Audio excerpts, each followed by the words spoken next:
Salam jumpa saudara dan saudariku terkasih dimanapun berada. Semoga kita semua dalam keadaan baik dan sehat. Dan semoga Tuhan yang maha baik selalu dan senantiasa menyertai kita. Saudara-saudari, sesi ini saya mau bicara tentang kehidupan beragama di Indonesia. Kita perhatikan dalam kenyataan hidup kita sehari-hari, dalam kehidupan beragama, banyak terdapat kekacauan di sana. Banyak terdapat ketidakberesan dalam kehidupan beragama. Dan di sana kita lihat agama yang satu menyudutkan agama yang lain. Dan ini dengan jelas kita lihat dalam kehidupan kita di republik yang kita cintai ini. Maka saudara-saudariku terkasih, untuk sesi ini saya beri judul demikian. Silakan mengakui agamamu yang terbaik, tapi tidak menjelekkan agama yang lain. Saudara-saudari terkasih, mengakui sesuatu yang kita punya atau kita miliki, atau yang kita ikuti, atau yang kita hidupi, menjadi sesuatu yang terbaik, itu baik. Artinya kita bebas mengakui bahwa apa yang saya punya, apa yang saya miliki, apa yang saya hidupi, apa yang saya jalani, dan yang menjadi pilihan saya, itulah yang terbaik. Ini hal yang baik. Dan ini hendaknya dimiliki oleh setiap orang. Jadi silakan saja mengakui apa yang kita punya, yang kita miliki, yang kita jalani. Setiap pilihan-pilihan yang kita lakukan, itu adalah yang terbaik. Dan ini sekali lagi saudara-saudari penting untuk setiap manusia. Saya buat contoh misalnya, seorang anak sekolah. Dia memilih masuk ke sebuah sekolah karena dia dan keluarganya menilai bahwa sekolah itu adalah sekolah yang terbaik. Karena terbaik, maka dia memilih untuk belajar di sana. Demikian juga seorang calon mahasiswa atau mahasiswi. Dia memilih untuk masuk di perguruan itu karena dia menilai bahwa perguruan itu adalah perguruan yang terbaik. Ini hal yang penting yang dimiliki oleh setiap orang. Hal lain misalnya, seorang dewasa tentunya di sini yang memilih pasangan hidup. Dia memilih seorang wanita atau seorang pria, seorang wanita memilih seorang pria karena si pria atau si wanita itu adalah yang terbaik untuk dirinya. Sampai misalnya membangun kehidupan berkeluarga. Seorang suami merasa bahwa istrinya itu adalah wanita yang terbaik. Itu baik, itu penting. Sebaliknya, seorang istri menganggap suaminya itu adalah seorang pria yang paling baik bila perlu di muka bumi ini. Tidak ada duanya. Itu baik, itu wajar. Dan setiap orang harus memiliki rasa itu. Karena apa? Karena wanita itu adalah wanita pilihannya, maka dia memilihnya menjadi istrinya. Sebaliknya, seorang wanita, karena pria itu adalah pria pilihannya, maka dia bersedia memilih pria itu menjadi pasangan hidupnya atau suaminya. Dan dia boleh menganggap dialah pria terbaik di dunia. Silakan saja. Artinya, ini masih dalam lingkup yang baik. Setiap orang perlu memiliki rasa demikian. Selanjutnya saudara-saudari, terhadap kehidupan beragama. Saya buat contoh saya sendiri. Saya sebagai seorang Kristen Katolik, saya harus mengakui di dalam diri saya bahwa agama Katolik adalah agama yang terbaik di dunia. Tidak ada selain itu. Agama Katolik adalah agama yang terbaik di dunia. Itu harus saya lakukan.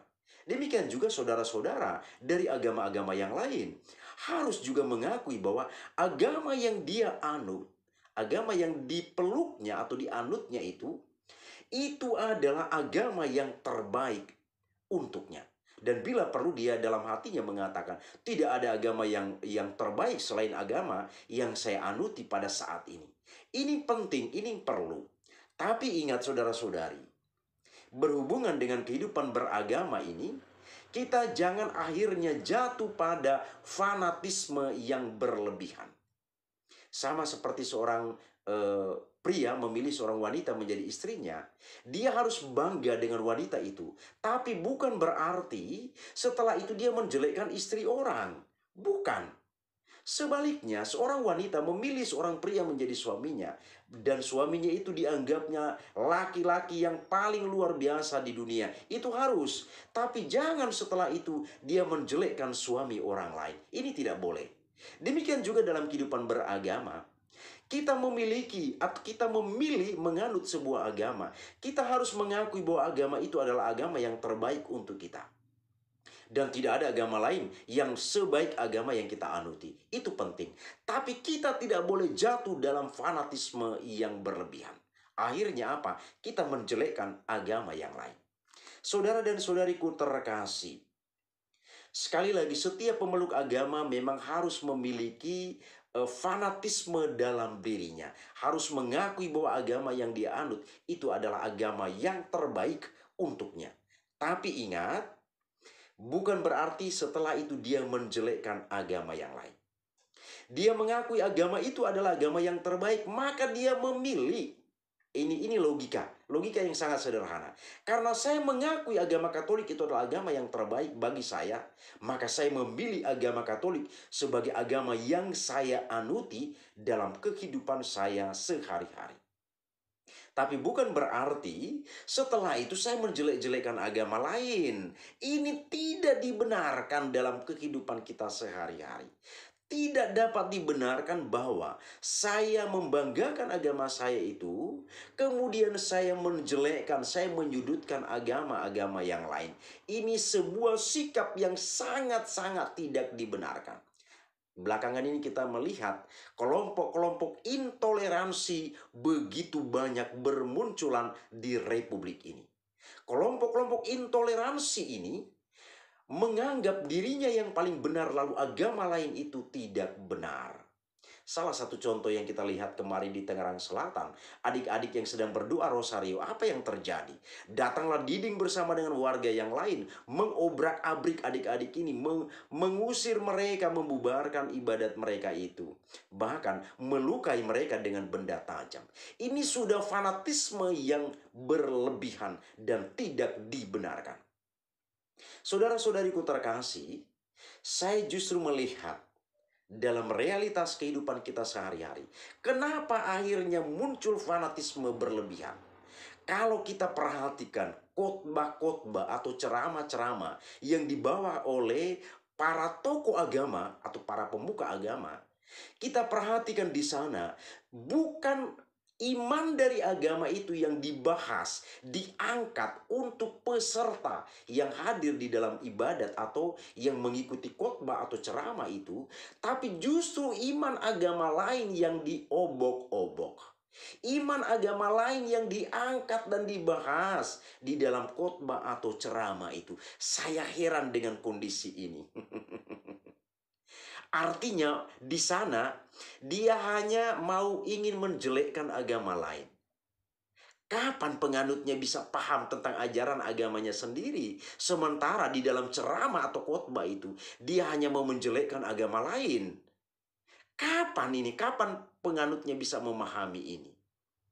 Artinya di sana saudara-saudari, para penganut agama itu, di otaknya itu, di batok kepalanya itu, yang ada hanya kebencian, ada hanya sentimen terhadap agama lain. Oh, rupanya begitu agamanya. Wah, jelek kalilah agamanya itu. Agama kamilah yang paling baik.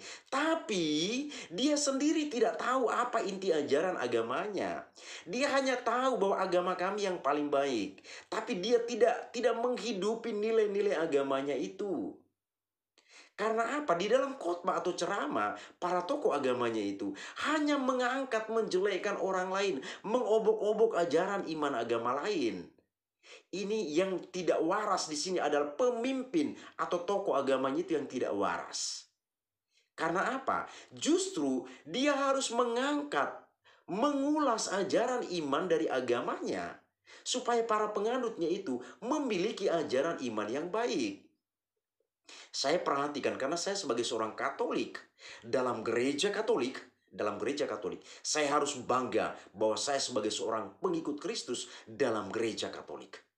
para pastor dalam gereja Katolik ketika menyampaikan ajaran-ajaran iman, menyampaikan khotbah-khotbahnya, tidak pernah mengangkat dan menyinggung agama lain. Karena apa? Dalam konten sebelumnya saya pernah katakan, kenapa gereja Katolik tidak pernah mau menyinggung agama lain? Karena tidak penting. Tidak penting. Tidak penting mengangkat ajaran-ajaran agama lain, kemudian dikhotbahkan atau diceramahkan di dalam ibadah itu. Tidak penting. Kita fokus mendalami ajaran iman kita. Maka kita lihat kenapa kelompok-kelompok intoleransi itu bermunculan di mana-mana. Karena itu, dalam ceramah, dalam khotbah para pemimpin agamanya, para pemuka agamanya, bukan yang dibahas, diulas, didalami di sana adalah ajaran iman dari agama itu. Tapi justru di sana mengangkat ajaran iman agama lain, menjelekkan ajaran iman agama lain. Maka di sini kacau di sini saya menilai, kacau. Berarti di sana pemimpin agamanya itu sendiri pun tidak memahami inti ajaran agamanya, apalagi para pengikutnya. Maka di sini sebenarnya letak sebuah kekacauan itu. Hanya menjelekkan, memfitnah bahkan agama lain, mengkafirkan agama lain. Aduh, ini fatal. Fatal sebenarnya di sini.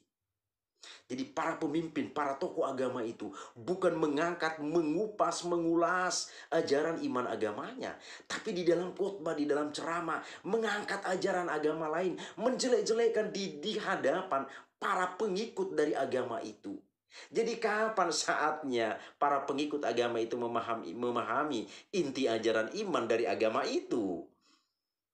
Ini tidak pernah disadari. Maka dalam konten saya sebelumnya saya pernah katakan, maunya para pemuka agama di Indonesia ini perlu ada standarisasi. Perlu ada standarisasi. Kalau dalam gereja Katolik jelas dalam gereja Katolik. Menjadi seorang pastor, menjadi seorang imam, menjadi seorang pemimpin dalam gereja Katolik, standarisasinya sangat jelas. Sangat jelas. Proses pendidikannya bertahun-tahun. Dan di dalam proses itulah orang tersebut mengalami proses. Apakah dia sampai ke jenjang terakhir atau tidak. Jadi proses seleksi itu terjadi di dalam tahapan-tahapan ini. Jadi dalam gereja Katolik jelas saudara-saudari. Maka saya bangga sebagai seorang pengikut Yesus dalam gereja Katolik. Saya bangga.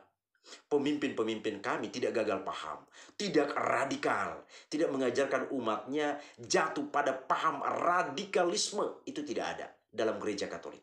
Semua mengajarkan tentang iman, mengajarkan kitab suci yang menjadi sumber iman, kemudian mengajarkan kasih, menganggap orang lain sebagai saudaramu.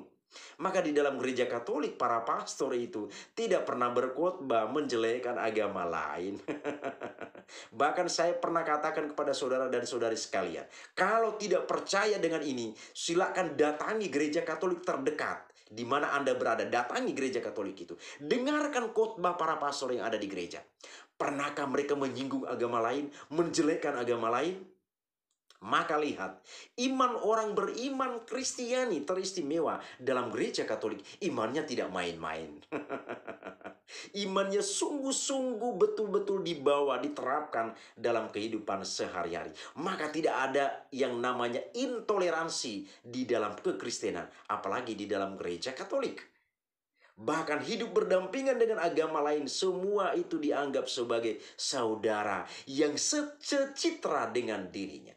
Kita lihat contoh di Nusa Tenggara Timur. Karena saya sebagai seorang NTT yang tinggal di Sumatera Utara. Di sana jelas di sana. Tidak ada orang-orang Katolik atau orang Kristen di sana itu mendiskriminasikan agama-agama lain yang ada di sekitar itu. Karena ajaran gereja Katolik itu jelas.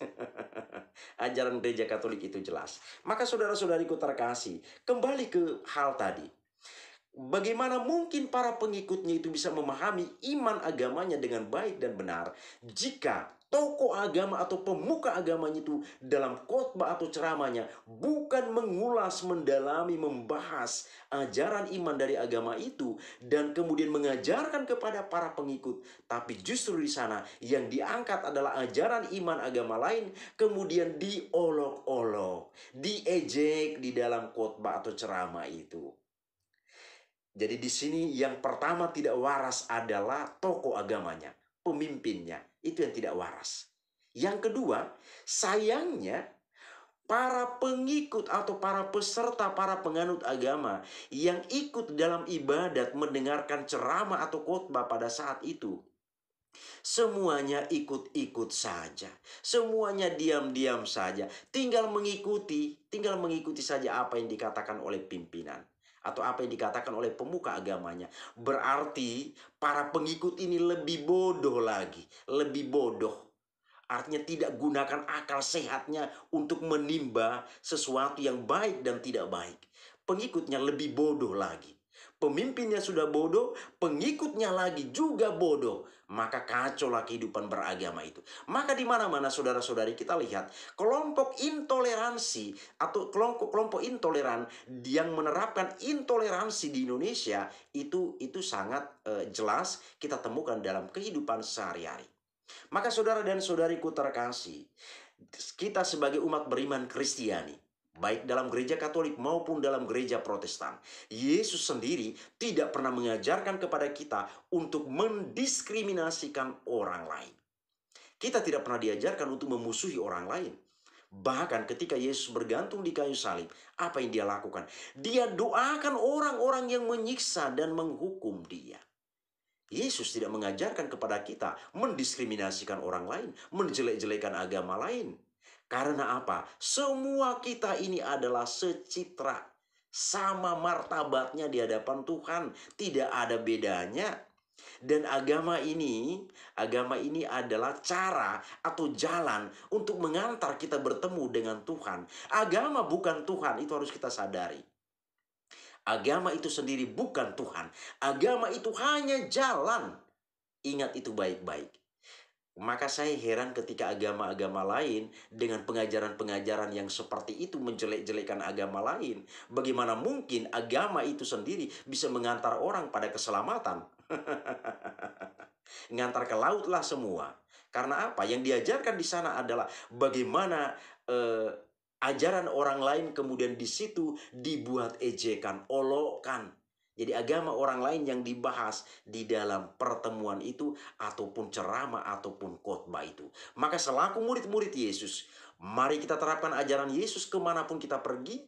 Kita tunjukkan kasih yang diharapkan Yesus untuk kita bawa ke tengah-tengah dunia. Dan bukan melakukan diskriminasi apalagi menghina agama-agama yang lain.